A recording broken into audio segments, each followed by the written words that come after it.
Armenians have cast their ballots. The results tell us more than who the country's next leader is. They hint at the tug of war between Russia and the West. This is probably the most important election for Armenia since the collapse of the Soviet Union.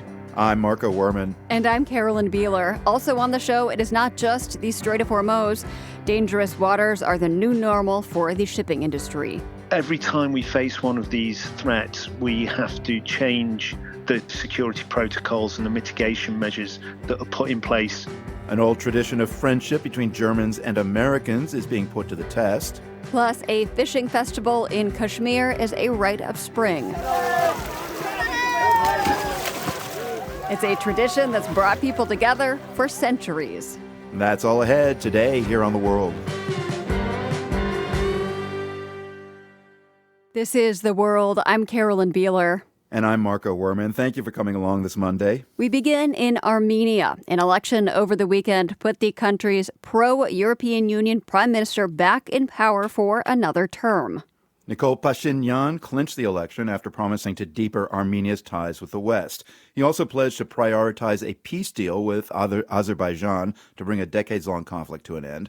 The vote resonates well beyond Armenia's borders. It's been widely viewed as a test of Russia's ability to influence the politics of a former Soviet republic through disinformation and economic pressure. Reporter Francesca Ibel joined us from Armenia's capital, Yerevan, to talk about the significance of this outcome. This is probably the most important election for Armenia since the collapse of the Soviet Union. It is really trying very hard to manage its relationship with Russia. It's a long-standing relationship. It's its main trade ally, whilst also actively pursuing a closer relationship with the EU and the West. Pashinyan is trying to push through this really controversial peace plan with Azerbaijan. It's a historic moment. And if it works, it will really transform the region, not just Armenia. So what do the results of this election tell us about the choice that Armenians basically are looking at between Moscow and the EU? It shows us that Armenians really reacted against this attempt by Moscow to interfere in their electoral process. The fact that Pashinyan has won a majority, it was a slim majority. He didn't win the supermajority that he wanted and needed, but it did show that he's still favoured. And just to remember, this is a man who essentially lost a war in 2020 and also lost the enclave of Nagorno-Karabakh in 2023, which was highly unpopular and really traumatic and disastrous for Armenians. The fact that he's been able to hold on to power is pretty extraordinary. Despite all of that, the Armenians have again voted for him. So Russia, as you've alluded to, loomed prominently in this election. How did it try to put its thumb on the scale and interfere? It was pretty openly trying to interfere. The Kremlin has openly backed some of the pro-Russian parties that were running in this election. There was also evidence that they actually paid Armenians who are living in Russia to go back and vote in this election. Not only is there evidence, I also met some of these Armenians. They actually said quite openly that they'd come back to vote. And there was also a very sustained disinformation campaign. Some of it was sort of staged propaganda videos, but a lot of it was kind of trying to sow division and confusion for voters. So this weekend's vote comes 3 years after a deep national trauma for Armenia. Its longtime rival, Azerbaijan, seized control of the breakaway region of Nagorno-Karabakh. That's an Armenian enclave inside Azerbaijani territory. That forced tens of thousands of ethnic Armenians to flee. Francesca, you were on the ground in 2023 and witnessed those expulsions. How is that history coming to play in this vote? In 2023, I was on the border with Ingoris in eastern Armenia, watching as hundreds of thousands of ethnic Armenians were fleeing the territory towards Yerevan. And, these people were in cars with their refrigerators and their washing machines, and just like some people only had one bag of clothes and their children. They really were forced to flee overnight. It was a really traumatic event for hundreds of thousands of people that had lived in this land for such a long time. There were even cases of families trying to dig up the coffins of their loved ones, of their brothers and husbands that had died in Nagorno-Karabakh in the several wars that have taken place there, and try and take them to Armenia. So the trauma and the depth of emotion around this issue is really intense. And I interviewed several Karabakhians in the run-up to this election to see how they were feeling. And to be honest, this government, Pashinyan's government, has largely abandoned them. It's really quite extraordinary because This was the cornerstone of Armenia's national struggle and identity for decades. So President Trump publicly endorsed Pashinyan. Secretary of State Marco Rubio was actually in Yerevan 2 weeks ago. How much of a boost was that for Pashinyan? This Trump corridor, the so-called TRIP corridor. And you're referring to this 27-mile or so transit infrastructure corridor running through Armenia's southern provinces, right? Exactly. It's actually more popular in Armenia than you would think. Azerbaijan, for the longest time, has sort of outwardly said they would take this piece of land. This was really like a problem for Yerevan for a long time. And people in that corridor were really stressed out about a potential Azerbaijan invasion and losing their homes, like with Nagorno-Karabakh. What Trump and Pashinyan have managed to actually do is ward off that potential attack and potential land grab through this proposal, which is more popular in Armenia than you would think, I think, because it's going to be opening these borders that have been closed since the 90s. It's probably going to see more prosperity and more economic activity in the region. But what it also does is it links China and Central Asia with Europe. It's a highly important, critical transit route. So the Trump Route for International Peace and Prosperity, as it's called, or TRIP, it's the proposed economic corridor for Armenia. Let's hear how Secretary Marco Rubio framed the relationship between the U.S. and Armenia when he returned from that trip to Yerevan a couple of weeks ago. To be clear, we're not there to infringe on Armenian sovereignty. We're not asking them not to be friends with other countries. We just want to be able to have a relationship with them that's built not just on peace. Peace is important, but that's just the beginning. It's the economic opportunities that it provides. There are American companies and American workers that will benefit from it, but the Armenian people will be the ultimate beneficiaries. Francesca, do most Armenians think the U.S. is playing a positive role in the region right now? Armenia actually has one of the largest diasporas in the world, and a lot of them do live in America. And so actually, America and Armenia have always had a very good relationship because of this. People were really positive, mainly about the EU, but also Trump and this TRIP proposal. I think he has a better reputation there than in other places in the world. Well, despite Pashinyan's pro-European leanings, he seems to appeal to Trump. Here's Pashinyan on the campaign trail in the days leading up to the vote.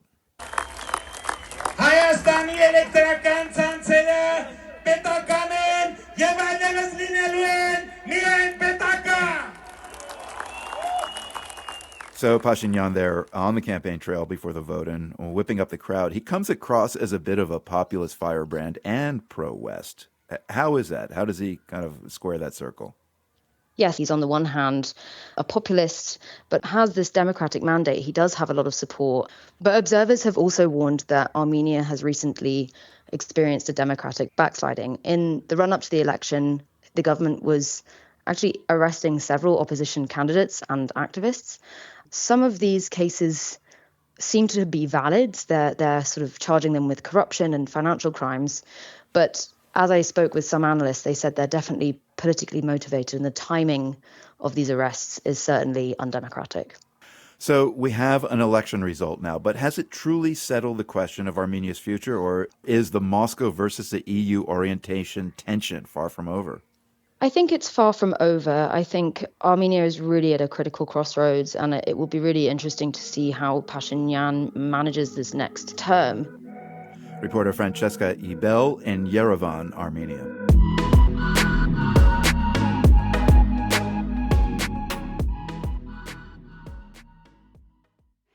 On Thursday, the 2026 Men's World Cup begins with an opening match between Mexico and South Africa at Mexico City's Azteca Stadium. In the Mexican capital, the run-up to the tournament has been about a lot more than soccer. It has become a platform for protest. The world's Tibisa Isaiah is in Mexico City. She brings us this report. The World Cup hasn't started yet, but Mexico City is already warming up.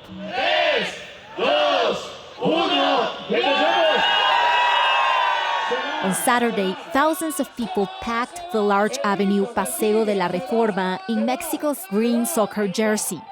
They counted down, then threw their arms into the air, forming a giant ola, the wave.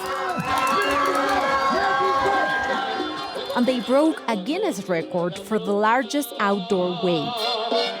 There is a World Cup fever in Mexico, but But soccer fans aren't the only ones who are feverish. Near the stadium, a coalition of activists is calling for protests around the opening match. They say the World Cup is accelerating problems Mexico City was already facing. Activist Natalia Lara calls it the World Cup of Dispossession, an event she says is wrapped in celebration but deepens problems like rising rents, water shortages, and precarious work. What we want is to boycott the tourist experience, she says, and to get in the way of people who want to see the matches or visit tourist sites. Mexico City is no stranger to protests. The World Cup has become a chance for groups that have been fighting for years to make their demands visible to a much bigger audience. The teachers' protests have been among the most disruptive. They launched a national indefinite strike for better pay and pensions. They have set up an encampment in downtown Mexico City and have been blocking major roads for days. Some protests have turned tense, with teachers vandalizing government buildings, knocking down giant World Cup figures. Economists say the teachers' demands are not realistic, and that's making negotiations difficult. Jairo Garcia Ramirez is a primary school teacher from the state of Guerrero. Garcia says if there is no solution, if there is no repeal, the soccer ball won't roll. Families of Mexico's disappeared are also using the World Cup spotlight, but in a different way. Somos familiares en búsqueda. Soy Jorge Verástegui González. Yo busco a mi hermano Antonio, a mi sobrino Antonio de Jesús Verástegui Escobedo. Families and volunteers have been pasting hundreds of missing person posters on freshly painted walls, including outside the stadium. Entonces eso nos permite tener una plataforma para visibilizar la crisis de desapariciones que está ocurriendo en México y creemos que Jorge Verástegui González has been searching for his brother and nephew since 2009. He says the World Cup gives families a platform to show the world what's happening in Mexico. The families say the posters are both a protest and a search tool. Gabriela Alonso says if authorities take the posters down, families will put them right back up, because missing loved ones should not be erased from view, she says. Across the city, sex workers, informal vendors, farmers, animal rights groups, pro-Palestinian activists, and others are also trying to make their causes visible, turning the World Cup into a much wider protest moment. Mexico City is trying hard to get into World Cup mode. There is soccer festivals, exhibitions, giant screens outdoors, fresh paint, and new signs. But the preparations are also creating a lot of chaos. Subway stations and the main airport are still under renovation. Streets around the stadium have been turned up. And it's rainy season, which means sidewalks and roads are flooding, leading to even more traffic and chaos. Delfino Ramos is a soccer fan I met around the stadium. A mí me apasiona el fútbol. Sin embargo, ¿cuáles son las posibilidades de nosotros que venimos de provincia? He says he loves soccer, but for working-class fans like him, the World Cup is completely out of reach. He says Mexicans want to be excited, but reality won't let them. For The World, I'm Tibisay Sea in Mexico City.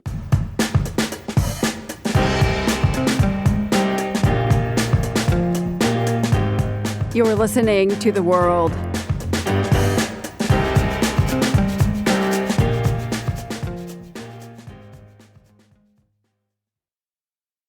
This is The World. I'm Carolyn Beeler. In Kashmir this time of year, it is all about the fish, various species of trout in particular.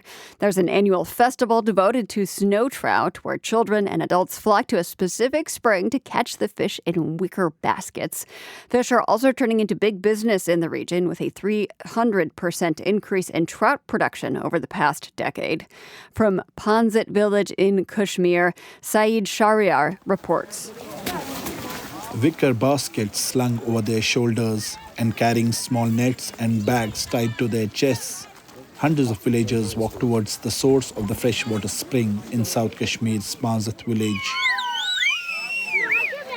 Young and old men along with children cheer as they gather along the banks of the spring facing each other from opposite sides, while eagerly waiting for people from nearby villages to arrive. Villagers wait for the fixed time when everyone gathers before stepping together into the water. Be patient, chants a man amid the excited crowd as the year-long wait is finally about to end before they jump into the waters to try their luck.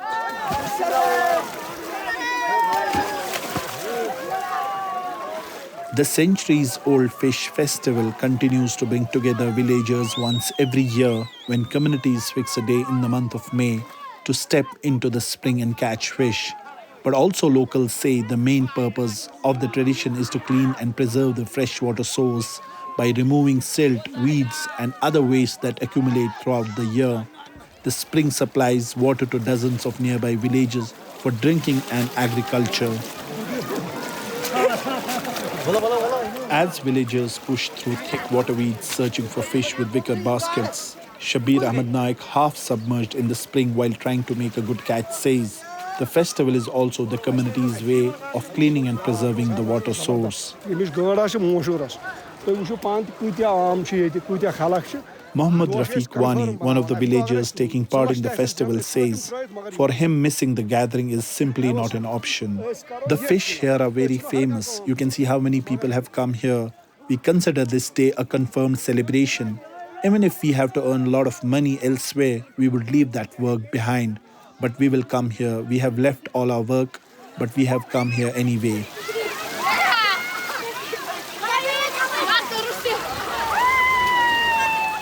While young men and elders move through the deeper parts of the spring searching through weeds and mud, children gather near the narrow outlets where the water slows down, holding small baskets in their hands.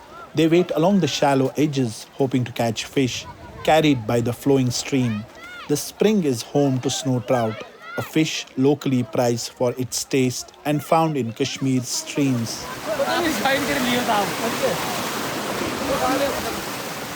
As the festival continues, water starts to flow steadily through the spring, carrying away weeds and algae, disturbed by villagers as they move through the stream.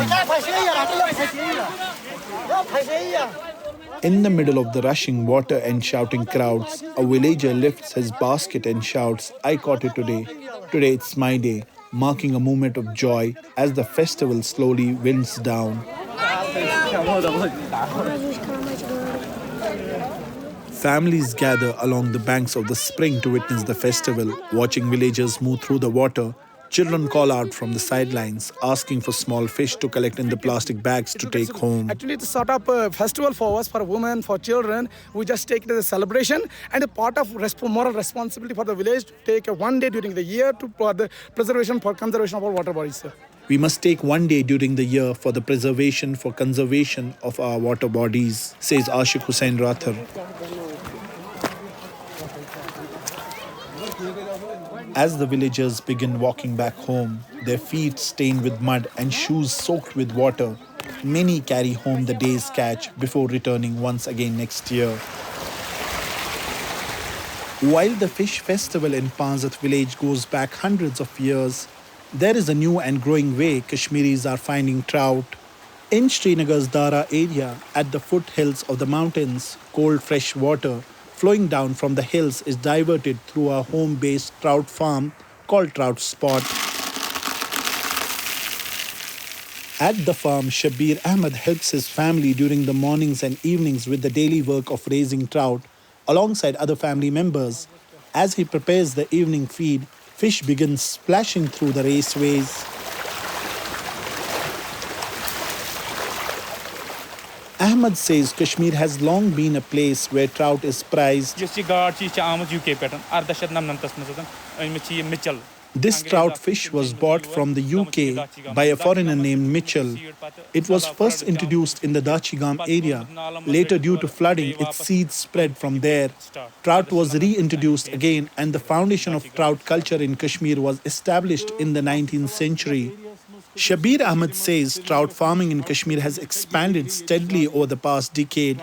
As demand for trout increased, more farmers became connected to the business, turning small family-run farms into a growing industry across the valley.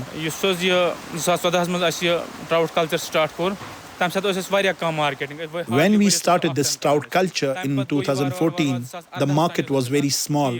We used to produce only 1 ton a year. Eventually, I produced around 10 tons. Now I produce nearly 30 tons.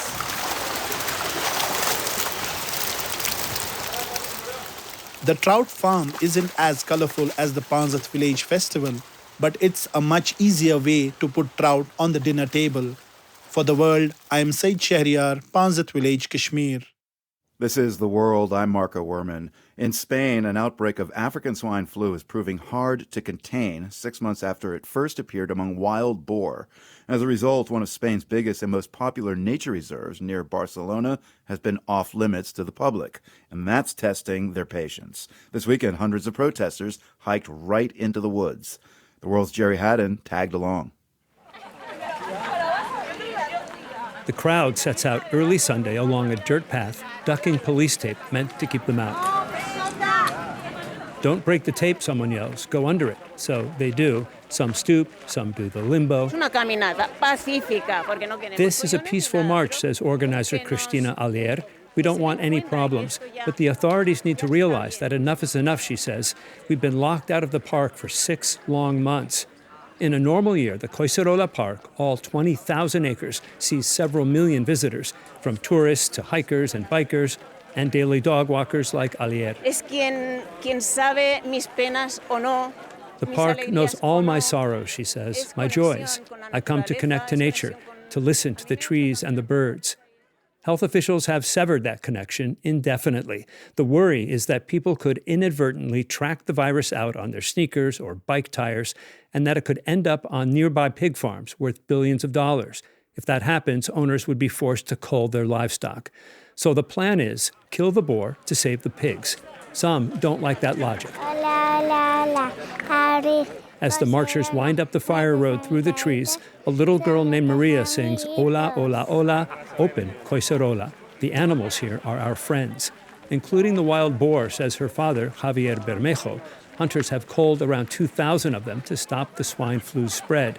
Biologists estimate there are 8,000 to 12,000 boar in the park. But meanwhile, Bermejo says police and forest rangers drive in and out of the park without disinfecting their wheels each time. And there are other contradictions. I'm not sure this is really keeping the pig farm safe, he says. If they let Hollywood in to film a movie in the park, we families should be allowed to stroll around. The film Bermejo is referring to stars Russell Crowe. At my signal, unleash hell. This was Crowe, the gladiator. He's been seen scampering through these woods dressed as a different Roman, this time as a general bent on eradicating a village of Druids. 2 weeks ago, health authorities did suspend production, citing the swine flu. Canceled altogether, a leg of this summer's Tour de France. Racers were meant to pedal right through the park. The cyclists weren't the problem. It was the fans who would have bushwhacked their way into the woods to watch. Scientists are still trying to figure out how the swine flu reached here. It's Spain's first outbreak in more than 35 years. Meanwhile, until the disease is brought under control, local police are left trying to block off hundreds of park entrances from Barcelona and 10 other towns around it. As the protest march continues, a lone police officer catches up with the crowd. Who's the leader of this protest, she shouts. We all are, someone yells. Y ve la calor y eso es un refugi climàtic per la població. The officer explains that the park is closed, but a man interrupts, saying, "This is our climate change refuge, a place to stay cool in summer." The crowd pushes past her. No one is arrested or fined, but it's difficult to call the protest a success because there are no signs that health protocols are about to change. For each dead boar found, authorities extend the park's closure by another 6 months. The last one was found in May, meaning the earliest the park could reopen is in October. For The World, I'm Sherry Haddon, Barcelona.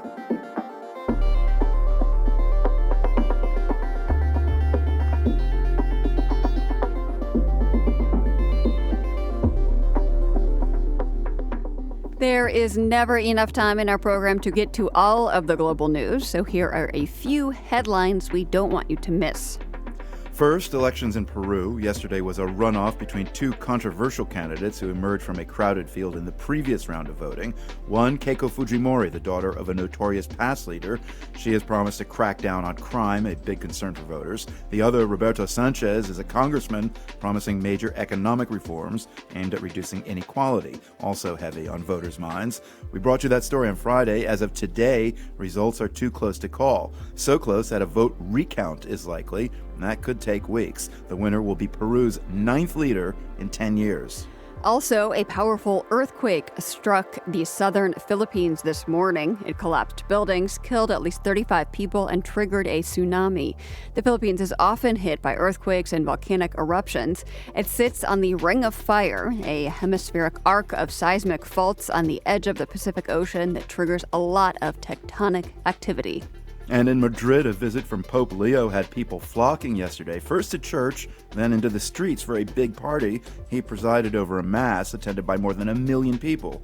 The celebration then took over downtown with flamenco music and dance and lots of flowers. Today, the pontiff made history as the first pope to address Spain's parliament. Spanish lawmakers gave him a 7-minute standing ovation after he called for respect for migrants' rights and international law.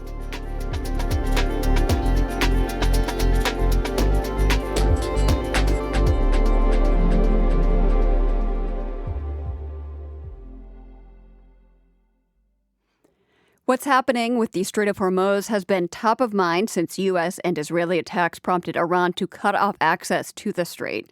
In the more than 3 months since, oil shocks and sky-high oil prices have brought chaos to the far reaches of the globe. The closure of the strait has also forced the shipping industry itself to adapt. That was the focus of my conversation today with John Stoppert. He's the Marine Director for the International Chamber of Shipping, a global trade association for ship owners and operators. He says this is just the latest disruption to hit the industry. It's a little bit like whack-a-mole. You deal with one threat, you think you've got a handle on it, and then something else emerges. So, for example, we had Somali piracy in the early to mid-2000s. We've had threats of limpet mines, of ship seizures. Are those undersea mines? Those are mines that are attached to the hull of the ship. There was a spate of those in 2019. We've now got the warlike threats of sea mines, not just in the Gulf region, that's also in the Black Sea. Every time we face one of these threats, we have to change the security protocols and the mitigation measures in terms of voyage threat assessment and also physical measures on board the ships. Can you give me some specific examples of changes that have come in response to what is happening in the Strait of Hormuz, safety changes specifically? One of the key pieces of guidance that we've recently published is transit guidance for vessels that are seeking to get out of the Gulf. Not where to go, but what threats they might encounter and certainly what navigational procedures they might need to consider in terms of what we call their AIS, their automatic identification systems, whether they turn them on and off. Things like the international organizations in the region that you should be keying into. And so there's a whole ecosystem of information and data out there that you would get before you would consider moving. And what you have to realize is that the threat to one vessel is not the same as a threat to another vessel, and how they manifest in terms of risk is different for every ship and every voyage. So it will be dependent on things like your freeboard. It could be dependent on things like your flag. So the flag is who you are sailing for, which country you might be identified with. What does freeboard mean? The freeboard is the distance from the deck to the waterline. So what we found with, I'll go back to piracy because it's an easier example. Pirates struggle to successfully attack container ships by comparison with ships such as tankers or bulk carriers. That's because tankers and bulk carriers are lower in the water. So it's easier to hook a ladder from the water over the railings and climb up than it is on a container ship that's got a 12-meter freeboard. How many ships still are stuck because they cannot pass through the Strait of Hormuz? There are varying figures. There's probably in the region of over 600 to about 700 ocean-going vessels, what we call SOLAS vessels. But there are other types of ship in there as well, probably up to around 1,600. And that equates to just under 20,000 seafarers. And what guidance, if any, are you giving to those ship owners, the ones that are still stuck? So the biggest concern we had there was that because the normal routes that you would supply the region are closed off, there would be a crisis in terms of supply to those vessels.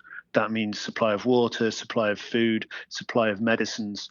As it turns out, that's not transpired. Alternative means have been found to provide supplies to the ships. And another concern was, well, you can't have the seafarers on board for 3 months. How are we going to change these crews? But again, that seems to be being managed quite well. But we do need to keep an eye on things like the psychological pressure for people who've been there for a long time. Do you see shipping changing significantly because of this certain conflict? Whether that is, how ships are made or how they navigate or anything else? I think it's too early to say. It will depend on how a peace is agreed and what the terms of it are. Some of the noises that have come out of Iran in particular are concerning with respect to the levying of tolls, which would be game-changing in terms of the right of shipping to operate freely through international straits. Beyond that, in terms of the more physical aspects of shipping, the operational aspects of shipping, I don't think you will necessarily see knock-on effects in the wider world. But again, it's still very, very uncertain, and I wouldn't want to look too far into my crystal ball as to what the full outcome will be over time. John Stoppard is the Marine Director for the International Chamber of Shipping.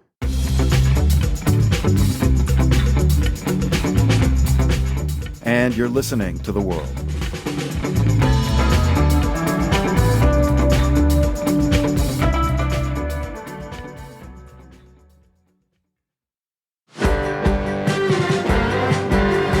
This is The World. I'm Carolyn Beeler. This next story will take us all over the globe, but it begins in Louisiana, where Don Broussard grew up, moving from neighborhood to neighborhood and school to school. It was hard to make friends. On the GBH television series Stories from the Stage, he remembered one person who made a difference and sent him down paths neither of them expected. The only thing that's stable during this time is my grandpa, who I call Papa. On weekends, he takes me to the Selborne. We watch horses, cows, pigs, and sheep get auctioned off. I'm asking him so many questions, and he answers all of them. I feel loved. I feel seen. I feel heard. I feel at home. We immediately leave to go and pick pecans and used soda cans. We sell them for pennies. And I think this is nonsense because I could be playing my video game, chasing chickens, or riding my bike. But for Papa, it's priceless because he gets to spend time with me. He always tells me, boy, you better get an education. I don't see the importance of getting an education because no one else in my family has an education. So I drop out of high school. Papa says again, boy, you better get an education. This time, I listen. I go back, I take an exam, and I get my GED. I eventually moved from Louisiana to Houston. I packed up my 2-door silver Camaro, and I left behind everything I'd ever known, including Papa. It was quite scary, but I did it. I started working full-time. I was attending school full-time. I was struggling. It was hard, living paycheck to paycheck. I finally graduated college at the age of 30 with a degree in economics. I was surrounded by 24-year-old kids. I was slightly embarrassed because I was much older than them, but still proud because I was one of the first in my family to get a degree. I then landed a job as a financial analyst. I had no idea what I was doing, honestly. I don't know why they gave me the job. I was making more money. I had PTO, and I had freedom. With this freedom, I decided to travel. I booked a flight. I took one backpack. I started in Germany. I went to France. Then I was in Switzerland, Belgium, in the Netherlands. I spent 2 to 3 days in each country. I did 5 countries over the course of 2 weeks, going extremely fast, staying in only hostels, and taking planes, trains, flights nonstop, only visiting touristic places. I came home feeling empty. I went back out again. This time I'm in Poland, Austria, Hungary, Slovakia, Greece. I came back home feeling empty again. This time there was a shift. I wanted to slow down. I wanted to really connect. So I'm scrolling on Instagram, and I see people in Pakistan and Afghanistan who look like me. I too can go there. So now I'm in Pakistan, staying at a random family's home. They fed me, gave me their bedroom. I fell ill. They gave me medicine and nursed me back to health. In this moment, I felt like a family. Then I was in Afghanistan, sitting in a restaurant with 5 guys who invited me to eat with them. We're sitting on the floor. We have this huge plate of food in front of us. We're eating with our hands. And we're talking about the Afghan war, how it affected them and their families. We laughed, we talked, we apologized to one another. In this moment, I felt a connection. I felt a brotherhood. Then I'm in Syria, walking through a town called Jober that was completely destroyed by the president. I met an elderly man who lost his family. He showed me where his grandparents once lived, where his home was. He cried. I hugged him. We ended up raising the new Syrian flag together. In this moment, I realized that we have so much more in common than what actually divides us. Then I'm in Iraq, sitting along the Euphrates River at 2 a.m. with 2 guys I met that day. We're playing dominoes, and I'm honestly losing this game. We're drinking coffee, but honestly, I don't feel bad because in this moment, I feel seen, I feel heard, I feel a connection with these guys. Then I'm in Iran, sitting on a rooftop in Yazd with a few strangers, and we're watching the sunset. We're eating desserts I can't even name. They're Persian desserts. They ask me what it's like to be a black man in America. I tell them. I ask them, what is it like to be a woman in Iran? And they answer. In this moment, I realize everything I thought I knew about Iran suddenly did not feel true. Now, when I get off a plane in a new country, I still hear Papa's voice saying, boy, get an education. You see, Papa never got an education, nor did he leave Louisiana, but the lessons he instilled in me has taken me places we both could never imagine. I realized that home isn't just 4 walls or one place on a map. Home is the love Papa gave me, the lessons he instilled in me, the quiet rides back from Sunset, Louisiana, those pecan trees, but also in Afghanistan, the cafes in Lebanon, the dirt roads in Haiti, the pyramids in Egypt, the coastal lines in Oman. Sadly, Papa passed away. I know he was proud that I did get an education, but I wonder how he would feel knowing that the world has become my biggest teacher. And yes, I do travel solo, but I'm no longer that lonely little boy. I've managed to make connections in every part of the world, many who are now my friends, my family. I've learned so much about myself and the world. So I've realized that home isn't just one place. Home is wherever I find connection. Thank you. That was Don Broussard. He's known professionally as the Bearded Backpacker. Don shared his memories on Stories from the Stage from GBH in Boston. The World is produced by GBH and PRX, broadcasting weekdays from the Nan and Bill Harris studio in Boston. You can find us online anytime at theworld.org. I'm Marco Werman. And I'm Carolyn Beeler. Join us back here tomorrow. The World is supported by the Carnegie Corporation of New York, working to reduce political polarization through philanthropic support for education, democracy, and peace. More information at carnegie.org. By the Lumina Foundation, committed to a fair, universal system for learning beyond high school that offers every American the chance for a better life. luminafoundation.org. By the PRX Ambassador Council, whose members include Brian and Laura Baumert, Rhonda Rochambeau and Lawrence Schulman, Roman Mars, and the Kelson Foundation. The World's theme music is composed by Ned Porter. The World is a co-production of GBH Boston and PRX.